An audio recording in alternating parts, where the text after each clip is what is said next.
Assalamu alaikum. Today we will discuss about centripetal force and centrifugal force. पहले हम देख लेते हैं कि centripetal force क्या है. That force which keeps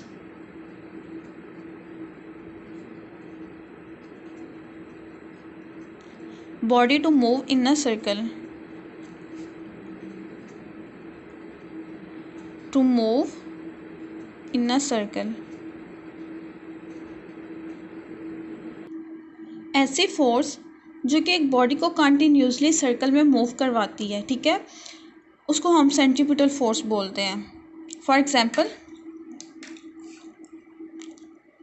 अगर ये कोई भी ऑब्जेक्ट है वो मूव कर रहा है सर्कल में. फॉर एग्जांपल, ये स्ट्रिंग है जिसको हम रस्सी बोलते हैं, ठीक है, इसके साथ एक ऑब्जेक्ट जो है ना वो अटैच है, ठीक है, और वो मूव कर रहा है. अब देखें, जो ये ऑब्जेक्ट मूव कर रहा है राउंड, ठीक है, अब ये इस तरफ मूव ना कर जाए या फिर बाहर की तरफ, ठीक है. जो फोर्स एक ऑब्जेक्ट को राउंड में, ठीक है, सर्कल में मूव करवाती है, उसको बाहर की तरफ जाने नहीं देती, उसको हम बोलते हैं सेंट्रीपिटल फोर्स, ठीक है. देखें, ये जो ऑब्जेक्ट है, इनर्शिया की वजह से ये टेंजेंट भी मूव कर सकती है, ठीक है. इनर्शिया का हमने पढ़ा हुआ है ना कि रेजिस्टेंस फोर्स है जो कि रेजिस्ट करती है कि अगर कोई बॉडी मूव कर रही है, ठीक है, वो चाहती है कि सर्कुलर मूव यूनिफॉर्म में हमेशा मूव करती है, ठीक है, उसको हम इनर्शिया बोलते हैं. कोई रेजिस्ट देती है, ठीक है, उसको. तो ये जो ऑब्जेक्ट है ये रेजिस्ट करेगी, ठीक है, रेजिस्ट कर सकती है कि नहीं, मैंने सर्कुलर में मूव नहीं करना है, यूनिफॉर्म में मूव करना है. बट ये जो हमारी सेंट्रीपिटल फोर्स है ये उसको यूनिफॉर्म में मूव नहीं करने देती, ये इसको सर्कल में ही मूव करने देती है. बिकॉज ये जो स्ट्रिंग है, ठीक है, ये इस पे सेंट्रीपिटल फोर्स एक्ट कर रही है, ठीक है. ये जो हमारी रस्सी है ये इस पे सेंट्रीपिटल फोर्स एक्ट कर रही है. अगर देखें इसकी सेंट्रीपिटल फोर्स कम होगी तो ये जो हमारी रस्सी है, ये जो मतलब जो अटैच है, ये टूट जाएगी और ये इस तरफ मूव कर जाएगी, ठीक है, टेंजेंटली मूव कर जाएगी. बट हमारी जो रोप है, ठीक है, उसने इतनी सेंट्रीपिटल फोर्स के साथ इसको पकड़ा हुआ है कि ये सर्कल में ही मूव करती जाए, ठीक है. हम सेंट्रीपिटल फोर्स उस फोर्स को बोलते हैं जो कि किसी भी ऑब्जेक्ट को सर्कल में मूव करवाती है, ठीक है, उसको सर्कल से बाहर नहीं जाने देती. फॉर एग्जांपल, एक और एग्जांपल देख लें आप इसकी. ये हमारी जो है अर्थ है, ठीक है, एंड ये सन है. अब जो हमारा जो सन है वो अपनी सेंट्रीपिटल फोर्स प्रोवाइड करता है अर्थ को, ठीक है. जो हमारी अर्थ है वो सन के इर्द गिर्द राउंड लगा रही है ना, तो जो हमारा सन है वो इसको सेंट्रीपिटल फोर्स प्रोवाइड करता है कि वो राउंड में ही मूव करती जाए, इधर उधर ना जाए, ठीक है. तो इसकी वजह से जो राउंड मूव करती है, हम सेंट्रीपिटल फोर्स को सेंट्रल सिकिंग फोर्स भी बोलते हैं. इसका सेकंड नेम है centre seeking force.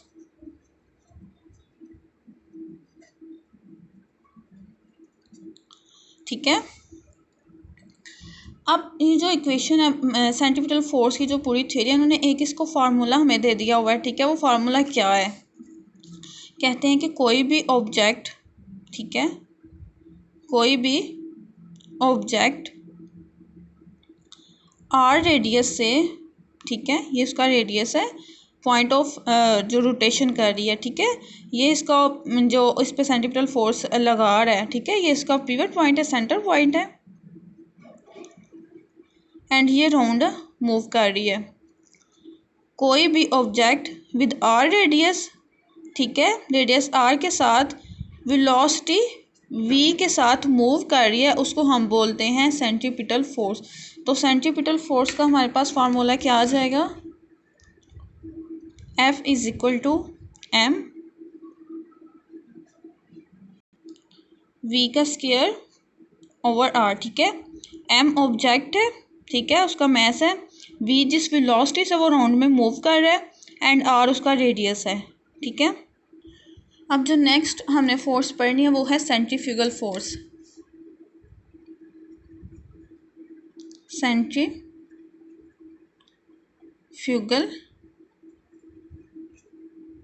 Force. Centrifugal force क्या है? अब देखें, हर फोर्स का एक ऑपोजिट रिएक्शन होता है, ठीक है। हमने थर्ड लॉ में पढ़ा था ना कि एवरी रिएक्शन है opposite equal and opposite reaction, ठीक है। तो अब सेंट्रीफ्यूगल फोर्स का भी यही है, ठीक है। हमने अभी सेंट्रीपिटल फोर्स में पढ़ा था कि सेंट्रीपिटल फोर्स ऐसी फोर्स है जो कि एक बॉडी को राउंड में ही मूव करने देती है, ठीक है। उसको आउटवर्ड नहीं जाने देती, बाहर नहीं जाने देती, उसको यही करती, ऐसे ही करती है कि वो राउंड में ही मूव करती जाए, ठीक है। अब जो सेंट्रीफ्यूगल फोर्स है वो बिल्कुल इसके ऑपोजिट है, ठीक है।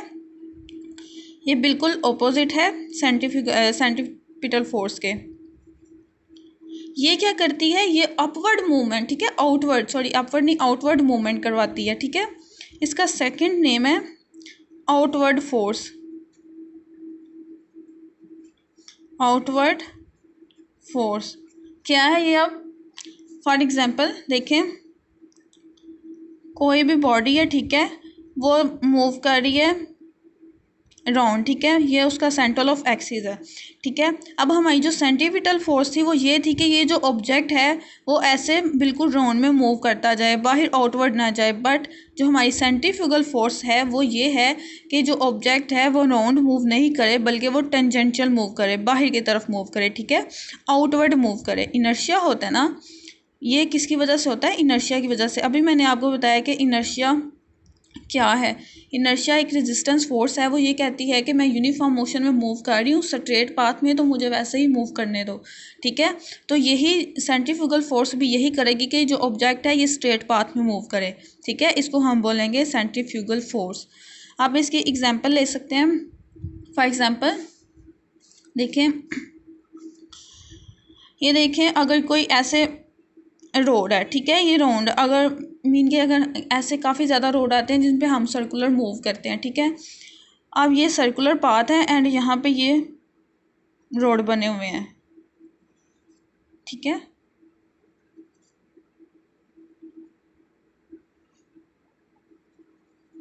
ठीक है, अब ये समझ लें ये भी रोड है, ये भी रोड है एंड ये भी रोड है, ये भी रोड है। अब एक जो कोई भी कार वगैरह आप देख लें, यहाँ से आई है उसने, ठीक है, ये मूव किया यहाँ से, इसने राउंड मूव किया। ये जो राउंड मूव किया है इसने, वो सेंट्रीपिटल फोर्स की वजह से, ठीक है, जो सेंट्रीपिटल फोर्स है वो मूव करवाती है। बट अब देखें, अब इसने यहाँ पे टर्न करना है, ठीक है, यहाँ स्ट्रेट आना है, ठीक है। अब ये जो स्ट्रेट आएगी ये किसकी वजह से आएगी? सेंट्रीपिटल फोर्स की वजह, सेंट्रीफ्यूगल फोर्स की वजह से। यही आउटवर्ड फोर्स है ना, सर्कुल से जो बाहर हम मूवमेंट करते हैं उसको हम बोलते हैं सेंट्रीफ्यूगल। तो ये बाहर की तरफ मूव करेगी, ठीक है, स्ट्रेट बिल्कुल रोड पे, उसको हम सेंट्रीफ्यूगल फोर्स बोलेंगे, सेंट्रीफ्यूगल फोर्स। अब आपने बुक में से जो इसके पॉइंट्स करने हैं बायोमैकेनिक्स की बुक में से, वो आप देख लें, बुक पे लगा लें, आप लोग अंडरलाइन कर लें जो इम्पोर्टेंट पॉइंट्स आपने देखने हैं इसके, ठीक है। सबसे पहले हमने सेंट्रीपिटल फोर्स की डेफिनेशन करनी है, ठीक है, ये साइड पे लिखी हुई है, ये आपने डेफिनेशन इसकी करनी है। देन बिल्कुल इसी के जो फर्स्ट पैराग्राफ है उसकी 5th लाइन में सेंट्रीपिटल फोर्स की 1-2 लाइन आपने लिख देनी है, ठीक है, अराउंड अ फिक्स एक्सिस तक, ठीक है। देन नीचे आ जाएं, यहाँ पे आपने इसका फार्मूला लिखना है, ठीक है, एंड ये अगर एंगुलर में हो तो हमने उसको इस तरह शो करना है, ठीक है, ये आपने देख लेना है। देन यहाँ पर नीचे एग्जाम्पल दी हुई है उन्होंने साइक्लिस्ट की, ठीक है, ये यहाँ पर देख लें, साइक्लिस्ट की उन्होंने एग्जांपल दी हुई है कि जो साइक्लिस्ट है अगर इसने राउंड मूव करना है, ठीक है, राउंड मूव करना है, तो जो साइकिल पे जो है ना फ्रिक्शन लग रही है, फोर्स लग रही है, काफ़ी ज़्यादा वेट की लग रही है फोर्स इस पर, ठीक है। देन इस पर ग्राउंड रिएक्शन फोर्स लग रही है। अब अगर इसने कर्व मूव करना है, ठीक है, अगर इस जो साइक्लिस्ट है इसने कर्व मूव करना है तो वो कैसे करेगा? जो रोड की फ्रिक्शन होगी, रोड इसको सेंट्रीपिटल फोर्स प्रोवाइड करेगा जिसकी वजह से ये राउंड सही तरीके से मूव कर जाएगा और ये मतलब कि अपनी उल्टी साइड पे गिरेगा नहीं, ठीक है, उसको हम बोलते हैं सेंट्रीपिटल फोर्स। वो ये एग्जाम्पल आपने इसकी करनी है, ठीक है, यहाँ से देख लें। देन आप नीचे आ जाएँ, जो लास्ट वाला पैराग्राफ है उस पर सेंट्रीफ्यूगल फोर्स की डेफिनेशन लिखी हुई है, ये आपने करनी है, ठीक है। और देन यहाँ पर इसके लास्ट लाइन पे the body nature tends to cause it to continue, ये इधर यहाँ पे इसकी एग्जांपल लिखी हुई है कि आपने एग्जांपल करनी है इसकी, ठीक है। जस्ट आपने यही पॉइंट्स इसके करने हैं। सो हमारा ये जो चैप्टर है कंप्लीट हो गया। अगर आपने बाकी लेक्चर्स नहीं देखे तो आप जाके वीडियोस देख लें।